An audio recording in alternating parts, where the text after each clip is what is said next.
Hey y'all, welcome back to Sow and Serve. I hope y'all had a very Merry Christmas and a Happy New Year. We're kicking off this new year with a pretty cool guest, Miss Abby from Conway FFA in Missouri. Hey Abby! Hi. Before we start and dive into the deeper questions, we're going to have four rapid fire questions so the audience can get to know you a little bit better. Okay. Are you a morning person or a night owl? Definitely a night owl. I hate waking up in the mornings. What is your favorite season? I don't know. I'm definitely like a fall or spring girly. I just can't decide. Like, it's not too hot, but it's not too cold either, so it's hard to pick between those two. Exactly where it's just right. Yeah, just right. Okay, what is one thing you cannot live without? My cows. Love my Yes. cows. Okay, and last but not least, sunrise or a sunset? Sunset, just because I'm not Mm, waking up really early just to watch sunrise. yes, that's so real. I'm not a morning person either. I can set five alarms and I'll I just snooze all click. of them. Yes, yes.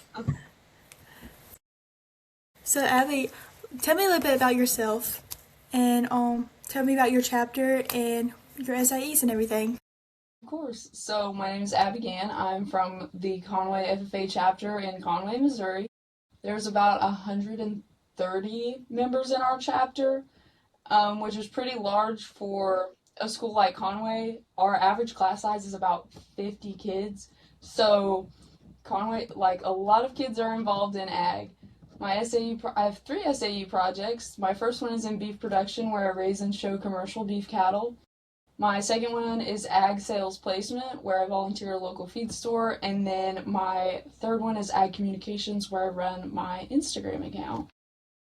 But I am a 4-year FFA member. I've been involved in FFA. I was in 4-H for 5 years, and then when I got into high school, I joined the FFA. I was a green hand officer at my old school, and then when I switched schools, I obviously had to give up my office position. And then this year, I currently serve as chapter treasurer and an area vice president. So, That sounds so fun. Yes, super fun. yes. So talking about you are a third generation beef farmer. How has FFA shaped your perspective in agriculture? I feel like everybody just hears FFA and they're like, "Oh, I have to have a farm or I have to have some sort of livestock to be involved in FFA." And I just want to straight up say that it is not about cows and plows. You don't have to live on a farm or anything. Our school actually held Jeb tours this past week. So like a middle school came to our school to like see what all clubs we had to offer and stuff like that. And I got to sit at the FFA table, and a lot of kids were just like, "Do we have to have livestock?" And I'm like, "No, like we're super fun." But I actually know an area officer from a school near me, obviously, that she won the National Agri-Science Fair last year or a couple years ago, and she like never lived on a farm. So there's so many opportunities that FFA has to offer, whether you have livestock or not. So, but I would say that FFA just kind of like it makes me realize that a lot of people around where I live have cattle. There's not a lot of like row crop operations or anything like that. It's dairy farms, beef farms.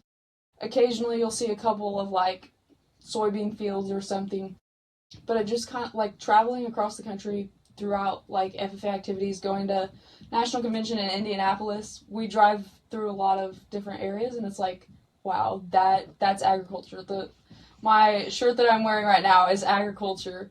Like literally everything around you is agriculture. So Yes, absolutely. I think that's one of the biggest misconceptions about FFA is that you have to be in agriculture to join FFA. Like you have to have a farm, and that's completely false. I think that's every green hand's first question. Like, do I have to have a farm? yeah, no, and like there's just so many opportunities. Like speech, you can write a speech. You can be on a contest team. there's just so many opportunities that the FFA has to offer, and you could literally live in New York City and still be in FFA. Yes. So you talked about your Instagram account, by the way. I've been keeping up with your 50 states in agriculture. I think that is so cool. I So, thought of that. Oh, I was so excited. so tell me a little bit about it and what inspired you to start that.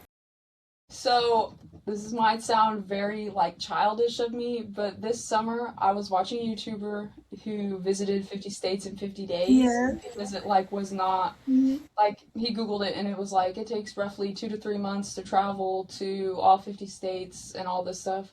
And he actually did it, and I was just kind of like thinking, I was like, wouldn't it be fun to just kind of see like how many I was really thinking about it from like the FFA perspective, not just the agriculture perspective, but I was like, what can I do to like see I'm kind of curious to see like how Rhode Island and Washington and all of these other states play a role in American agriculture, and I was like, I'm gonna start that. And I know I haven't posted a state in a while. Getting back into school has just kind of been like really rough, and so I'm currently working on like editing the stories to like do the I can't think of how to explain it. To like guess what state I'm posting that day, and then Yes. I'm probably just gonna make the posts, and I'm hoping to start that back up within the next couple of weeks and just kind of post them every day, so I can like get it over with because it's definitely a lot of work, and I don't say get it over with in like a bad way. But spring is super busy for me because I also play softball and it's contest season. I've been filling out proficiencies and state degrees, and I just like have not had time to sit down and work on posts. So they'll be back up in a couple weeks, but that's kind of what inspired me to just kind of see the role that each state plays in American agriculture, and I've learned a lot of interesting facts.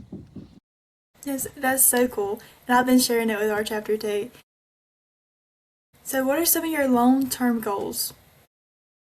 This might sound crazy and like not even related to agriculture, but I'm currently a senior in high school, so my plans after high school are to attend a 4 year university and earn my bachelor's of science in nursing.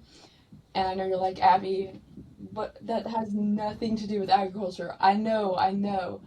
But I am also thinking about adding a minor onto that in animal science because I've thought about I would also like to raise and sell like semen and just like really high dollar show cattle. So hopefully I'm trying to figure out how to add a minor at my university that I'm going to. I might have to wait for a little bit to do that, but that's the plan is to be a nurse and then sell high dollar show cattle. So Yes, that sounds like a really good plan. So, what university are you thinking about going to? So originally my plans were I'm from Southwest Missouri, just so everybody kind of has a geographical idea of where I'm from. But I originally planned on going to the University of Arkansas, and I didn't get in, so I was really upset about that because that was like my dream school. But I did get into Missouri State in Springfield, so that's where I'm going, hopefully to add a minor in animal science. So Yes, that sounds like so much fun. I hope you do well. me too. So, how do you think social media can change the way people think about agriculture? I feel like it's just like it's a really good way to advocate, like with our FFA accounts. We can show people that FFA is not just cows and plows, like I said earlier. The like opportunities that FFA has to offer, misconceptions of like agriculture and stuff like that. I remember back in June of last year, I posted something because hay season was starting to like get in effect in Missouri, and I was like, I'm just gonna post this thing like about tractors being on the road because oh, I'm gonna be 100% honest with you. There's so many people around here that just don't care. They get behind tractors and they like tailgate them. And as somebody who drives a tractor, that is something that absolutely irritates me. I hate when people are right on my tail when I am driving a tractor. I'm like, I can only go so fast. Please get off my butt. So I was like, I'm just gonna make this post. I said like they're only on the road for short periods of time. They're probably turning off. They can only go so fast. Blah blah blah blah blah. All the tractor and road basics, like don't pass them if it's not safe to, and all that stuff.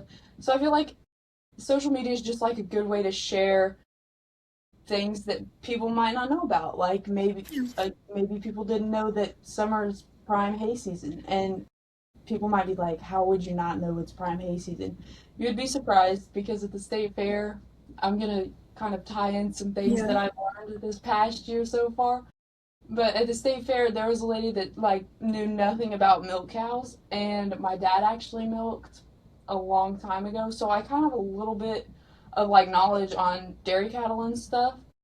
And so I was just kind of like explaining to this lady who was probably 60 years old that they aren't like they don't get milk 365 days out of the year. They go dry for about 90 days and then they start lactating again and all of that stuff. So I feel like social media is just a good way to show people things about agriculture that maybe they don't know. Yeah. So, how do you prepare for a contest, and what is your strategy? I feel like it really just depends on which contests. So I've Yeah. done livestock evaluation, dairy cattle evaluation, and then a bunch of speeches. So for livestock and dairy cattle, it's definitely like study classes, get on no, is it judging pro or livestockjudging.com. That's what it is. Get on there, judge classes, go over them with your team. Our dairy cattle team, we would like sit in our advisor's room and like judge classes. And like at the end of each class, he would be like, "Okay, why'd you place them this way?" And we wouldn't really give him reasons. We would just be like, "Oh, she had the nicest udder, like whatever." We would just explain to him why we placed them. He'd be like, "Well, actually, this is kind of what's going on." So I definitely say judging classes for dairy cattle, and I think horses has like a written test. I don't know how other states do it, but just like study written tests if you have them, practice classes, speeches, memorize your speech. Something that I learned at Public Speaking Institute is like think of questions. Even this could you could use this for interviews too, but just like think of questions that they might ask you about your speech or questions you might get asked in an interview if you're interviewing for a chapter office or district or area office, however your state does it. But just like memorize your speeches, prepare Parley Pro and like chapter of conduct repetition. Just like have mock things. I was gonna be on the conduct team freshman year, but when I moved schools, I quit that, and I actually think I'm gonna talk to my advisor soon and see if we can get a Parley Pro team because Yes. I would love to do a Parley Pro team. But just study, practice, because you're not if you don't try to get better, you're not gonna get better. Exactly. Thank you for sharing that. So, what contests have you done in the past? So my freshman year, I hang on, let me little backstory. So in Missouri, we're broken up into 16 different areas, and we do area fall public speaking every fall. So I've done area fall public speaking all 4 years of high school. I advanced to I was first in the area last year, so my junior year, and I competed at districts in that, but I didn't make it past districts, which I was like kind of bummed, but I was like, whatever, I made it further than I did last year, so I'm like grateful for the opportunity. Freshman year, so I did fall public speaking and Creed, which again, Creed, it's all memorization, and then just think of Creed questions that they might ask you after. And livestock evaluation. We made it to state freshman year in livestock evaluation, and our team was made up of two freshmen, a sophomore, and a junior, so we were super proud of ourselves. Yeah. Our advisor also had a lot going on. One of our advisors had a lot going on at that time, so like we pretty much did it all on our own. And fun fact, we were the only we were the only team to advance to state that year, so yay us. My sophomore Congratulations. year, my sophomore year, fall public speaking division 2 prepared public speaking, I think. And then dairy cattle. Unfortunately, our dairy cattle team just kept getting smaller and smaller and smaller. that year, and I was really upset because I was like, guys, we are going to state, but our first contest we had 4, next contest we had 2, and then at districts, no, at next contest we had 3, and then we took 2 to districts. And I told the girl, I was like, we are not making it to state, so try, but I'm not, like, if you flop reasons, I'm not gonna be upset with you. And she was like, okay. So that, and then junior year fall public speaking, advanced, and then dairy cattle, and we made it to state last year, which I'm honestly kind of grateful that we didn't go to state my sophomore year for it, because last year we had 3 new people. It was me and then 3 new people, and I was like, you guys are awesome, you're good at reasons, you know what you're talking about. The other people, like, they knew what they were talking about, but I was like, great, I love this. We finished 13th in the state, and I'm going to talk about Tucker a lot, but Tucker, I think he bubbled something in on a Scantron and then erased it, and I don't think he bubbled it back in. So if Tucker wouldn't have messed up his Scantron, we might have gotten a little bit higher, but we still give him crap about not bubbling his Scantron in.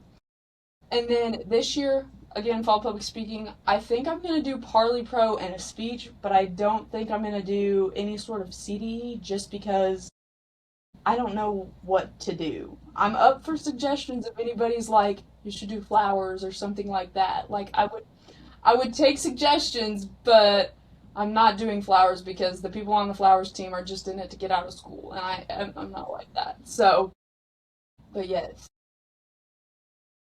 That sounds like a whole bunch, and it sounds like you have a lot of fun. Yes. So which one was your favorite, like, out of all of them? Honestly, livestock, like, it's between dairy cattle and livestock. I don't know. I love public speaking, but like honestly, there's so much drama. I wouldn't say drama, but I would say drama at the same time. There's just so much like behind the scenes that I feel like some people don't see that are like, I don't know how to explain it. But I would say definitely livestock or dairy cattle. And I've been telling people, I'm like, I really wish we didn't go to state for livestock my freshman year, because I absolutely would have like saved it for this year, because Yeah. my obviously public speaking has improved so much since freshman year. I could have been so much better at my reasons and had a lot more time to prepare and study classes, but it is what it is. Exactly. I think we all have had those contest years where nothing really didn't go to plan. Yeah. Yeah, I was like talking about your favorite contest. Well, one of your favorite contests would probably be dairy judging evaluation. That was the first one I was put into, and my ag teacher did not tell me nothing about reasons. So I was a freshman. I did not know anything about reasons till the night before the competition. Okay, so talking about your leadership roles and your chapter position, area office position, everything. So how has so what did you learn from them, and what takeaways have you received from them? So I would definitely say don't be discouraged if you don't get an office, because I've ran for an office every single year since my freshman year, and like this was the first year that I got one. And I remember telling all my friends, I was like, I'm actually going to throw a fit if I don't get an office, just because I'm gonna say this. There were some people last year that I don't think should have got an office, and that's just me, because like they don't do anything within like the chapter or anything. And I'm pretty sure the same people that I don't think should be on it said that people shouldn't be on it this year. So whatever. But I would definitely say don't be discouraged, don't give up. Obviously, like, it is upsetting when you feel like you tried and did really good and you don't get rewarded for it. But third time's a charm, I guess, because that's how I got my chapter office, and I'm treasurer. So I was like, I got like a nationally recognized office, and this is my first year. I was like, look at me go. Yes. Same thing for area office. Just like don't give up. Same thing for area/district office. Just don't give up. There's a guy that made the area officer team this year that interviewed last year to be on last year's team, and the only reason I know is because I was a delegate that year. And like I remember his interview, and he came back and like while we were in the holding room, he was like, "I'm back, guys." I'm like, "I remember you." And so he made the air officer team, but he didn't give up. So I would just say definitely don't give up. And something that we kind of said at our chapter officer retreat was like, just because I'm the president doesn't mean I hold seniority or I have more power than an assistant officer. And I feel like that is like the best thing, because just because I'm the treasurer doesn't mean I am more better or more important than the sentinel. So I feel like that can go for anything. Like, just because you are a higher rank than somebody doesn't mean anything. I feel like that's something we've kind of lived by over the past 7 months, and I'm sad that it's almost over. But just like don't let someone come up to you and say, "Well, I'm an area vice president and you're not, so like listen to what I say." And I feel like there's definitely people like that. Like, just because you are the chapter president doesn't mean you run the show. You have to have all your officers there to help you, and it's not just a one person thing. Like banquet, it's gonna take every single officer, whether you have 6 or you have 12 or you have 22, however many officers you have, it's gonna take everybody, not just one person, to prepare for that event. So don't get discouraged, and don't act like you are better than somebody because of a title. Absolutely. Leadership, you do not have to have a title to be a leader. Yes, And exactly. And that's that is something yes. that is something that our advisor told us before chapter officer interviews, like every year. She's like, "You don't have to be an officer to make a difference in our chapter." And there's actually a kid, he's a junior, and I don't think I've seen him run for chapter office, but he just came up to an officer and was like, "Can we do sorry." He was like, "Can we do a community service project?" And we're like, "Yeah." And I'm pretty sure his community service project is set up for like May 9th. So he's making a difference, and he doesn't even have a title. He's literally just an FFA member. Exactly. You need the community, you need all the teamwork, all your chapter to make a difference. Once everybody's ideas, they're all different ideas. Once it comes together, that's how you make a difference out there. Yes, I Yeah. love that. So, talking about younger members and everyone, so what advice would you give to younger classmen? So some people might like disagree with me 100%, and I understand why. I'm like ate up with FFA. My advisor has literally said like, "Abby, you definitely bleed blue and gold," because I put like FFA, I'm in several other clubs and activities, and FFA comes before other clubs and activities 100%. Like, I haven't really told anybody this, so hopefully nobody that I know is listening to this podcast. But I'm running for state FFA office, and we have a state officer, like prospective state officer forum tomorrow. So it's gonna be passed by the time this is out, probably. But we have a state officer forum tomorrow, and I was actually supposed to work from like 4 to 8, I think. And it's a 2.5 hour trip one way, and it starts at 9, it's over at 3. And I was like, no way we're getting back, because like we'll eat and stuff like that after.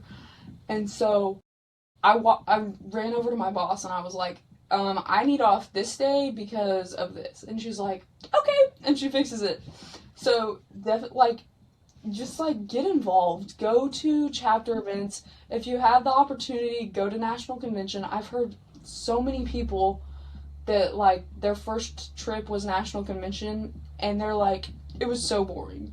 Like, I absolutely, this might sound hateful of me, but I hate people that go on trips just to get out of school, or just like, you know what I'm saying, national convention. We were gone for 4 days. I'm like, don't go to national convention and ruin everybody else's trip just so you can get out of school. I hate people like that. Absolutely hate people like that. But they were like, it was just so boring. It was a lot of walking around. I'm like, what do you expect? You're never gonna see 70,000 blue jackets in a town again.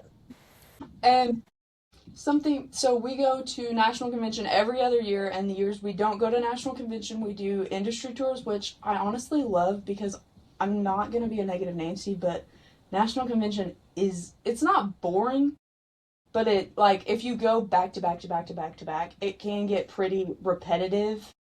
And so, like, I went my freshman year with my old chapter and then sophomore year with Conway, and it was the same, like, general sessions, walking around the convention center, and I was like, it was so fun, but it was, like, the same stuff. And so, like, I posted this on my story, on my Instagram account this year, actually. It was like 3 years later, and like seeing 70,000 plus Blue Jackets in the streets of Indy, like, it just doesn't get old. Like, it's so cool to see people from all 50 states and the 2 U.S. territories all in one city to represent one thing, the FFA. And so, get involved, go to National Convention, join that contest team, write that speech. My freshman year, I was not a public speaker whatsoever. I told my mom, I remember seeing it on Miss Borrow's board, which isn't my advisor anymore, this was at my old school, but I remember seeing, like, the speech prompts for fall public speaking, and I was like, I want to write a speech. And I went home and I told my mom, I was like, I'm going to write a speech. She's like, oh yeah? She was like, what are you going to write it about? And I was like, I think I'm going to write it about cooperatives. And I was like, I don't even know what that is, Mom. And she was like, that's like MFA, which is our local food store. And I was like, great, I'm writing it about MFA. Perfect.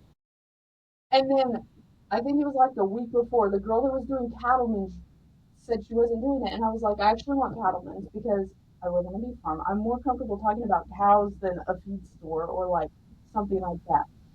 And so I remember my speech was about qualities of show cattle. Did I advance out of area? No. But I kept giving that speech. I did not keep giving that speech. I kept doing that category, and like my hard work paid off. So definitely, like, get involved, write the speech, even if you think you're not a public speaker. Just do it, because I feel like some people in my chapter now can relate to this, but they didn't get involved until sophomore, junior year, when, like, their FFA career is halfway over with already, or almost halfway over with, and, like, they missed out on a lot. So just, like, do the activities, join the contest teams, and get involved, because FFA can take you so many different places. Like, never in a million years did I think I would be running for state FFA office, but here we are. So, like, sometimes you just gotta put yourself out there. Just make yourself sign up for this, even though you don't want to do it. Like, just because the only way to fail is if you don't try. Exactly. And talking about how people just, like, get out of school just for FFA and just make everybody's trip, just ruin it for because of their negativity. Just, it is what you make it. Yeah. You know, if you're gonna be negative all the time, you're wherever you're at, it's gonna be negative. But if you're positive, then everything's gonna be positive. Well, and something about, I'm going to kind of go back to National Convention. So my freshman year, we went to RDM Shrimp, which I don't know if other chapters have been, but it's a shrimp farm somewhere in Indiana. And then we went to Fair Oaks in the Indianapolis Motor Speedway. Well, we got our itinerary for this year's National Convention trip, and I'm like, I've already been to Fair Oaks. I've already been to the shrimp farm. I remember coming home and telling my mom, I was like, Mom, like, I'm not really looking forward to National Convention because it's the same stuff I already know about this lady's shrimp farm in Fair Oaks. Like, I've already been there. She was like, Abby, just go, because there's kids that, like, might never see a dairy cow in their life again. And I'm like, you know what? I'm just going to make the most of it, because, yeah, I'm getting out of school. I'm representing not only the Conway FFA chapter, but the Areaton FFA Association and the Missouri Association. Like, I am representing chapter, area, state at the national level. So I just went and I made the most of it. And honestly, it was pretty fun. So. Absolutely. Thank you, Abby, for sharing all of that. And thank you for coming on this podcast. It was so nice talking to you. Nice to talk to you as well.